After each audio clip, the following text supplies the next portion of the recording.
बहन के सपने को भाई ने किया पूरा। संडे का दिन था। सुबह सुबह हिना अपने बिस्तर पर लेटी हुई थी। कल की बातों को सोचकर वह उसे फिर से ताज़ा कर रही थी। कैसे चार और उसकी प्रशंसा हो रही थी। उसके कानों में अभी भी तालियों की गूंज सुनाई पड़ रही थी। एक सितार वादक की इससे बड़ी क्या चाहत हो सकती है, वो भी जब आप अभी स्कूल में हो। तुम अभी भी बिस्तर पर क्यों लेटी हो? क्या तुमने अपना होमवर्क पूरा कर लिया? हिना की माँ ने कहा। ऐसा लगा जैसे उसकी मिट्टी यादों में किसी ने खलल डाल दिया। हाँ माँ, मैंने कंसर्ट से पहले ही ख़त्म कर लिया था, हिना ने जवाब दिया। उसकी माँ ने थोड़ी राहत की सांस ली और अपने काम में लग गई। इसी बीच हिना का बड़ा भाई प्रीतम उसके कमरे में आ गया। तुमने तो कल कमाल ही कर दिया। मुझे पूरा यकीन है कि एक न एक दिन तुम बड़ी सितार वादक बनोगी और पूरी दुनिया तुम्हारा नाम जानेगी। यह कहते कहते प्रीतम का सीना गर्व से चौड़ा हो गया। पता नहीं क्या होगा, मैं इस बारे में कुछ कह नहीं सकती, हिना ने बुदबुदाते हुए कहा। माँ चाहती है कि मैं अपनी पढ़ाई पर फोकस करूं, क्योंकि परीक्षा में काफ़ी नज़दीक है। मुझे मुश्किल से प्रैक्टिस के लिए समय मिल पाता है। तुम जो कह रहे हो उसके लिए काफ़ी प्रैक्टिस की ज़रूरत पड़ती है। तुम दोनों के लिए समय निकाल सकती हो।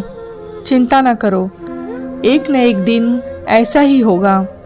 यह कहते हुए प्रीतम की आंखों में विश्वास और प्यार स्पष्ट रूप से झलक रहा था। वह अपने उन दिनों को याद करने लगा जब उसके पिता की अचानक मृत्यु हो गई थी। उसके बाद उसे डांसर बनने का सपना छोड़ना पड़ा।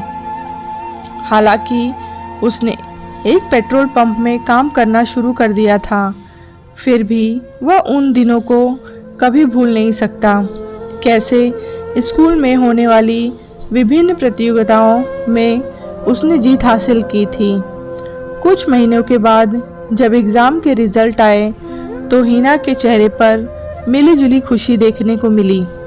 वह इस बात से खुश थी कि उसने एग्ज़ाम में अच्छा प्रदर्शन किया है, लेकिन वह यह भी जानती थी कि उसे अब कॉलेज जाना पड़ेगा।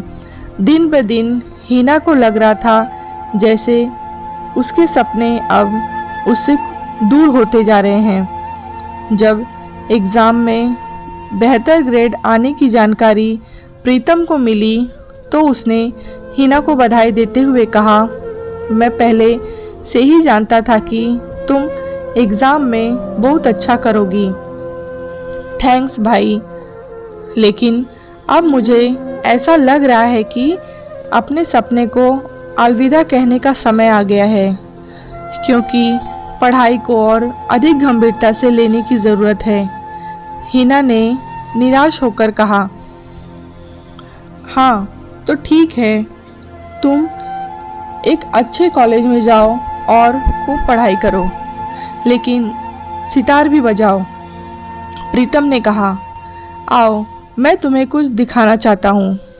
वह हिना को पकड़कर अपने कमरे में ले गया, जहाँ एक टेबल पर सितार पड़ा था। सितार के पास एक नोट भी पड़ा था जिसमें लिखा था, नेवर स्टॉप प्लेइंग। दरअसल अपनी बहन को गिफ्ट में सितार देने के लिए प्रीतम काफ़ी दिनों से हर महीने पैसे बचा रहा था। यह तुम्हारे लिए है। इस सप्ताह के बाद तुम्हारे लिए मैंने सितार सिखाने वाले की भी व्यवस्था कर दी है, प्रीतम ने कहा। यह देखकर हिना को कुछ समझ नहीं आ रहा था कि वह क्या कहे, लेकिन उसके आंसुओं ने सब कुछ जाहिर कर दिया। प्रीतम ने उसे गले लगाते हुए कहा, तुम मुझे अपने कंसर्ट के फ्री टिकट देकर इन चीज़ों का भुगतान कर सकती हो। यह सुनकर हिना के चेहरे पर दृढ़ संकल्प, कृतज्ञता और प्रेम भरी मुस्कान छा गई। यह कहानी आपको कैसी लगी है कमेंट बॉक्स में बताएं। लाइक करें, शेयर करें।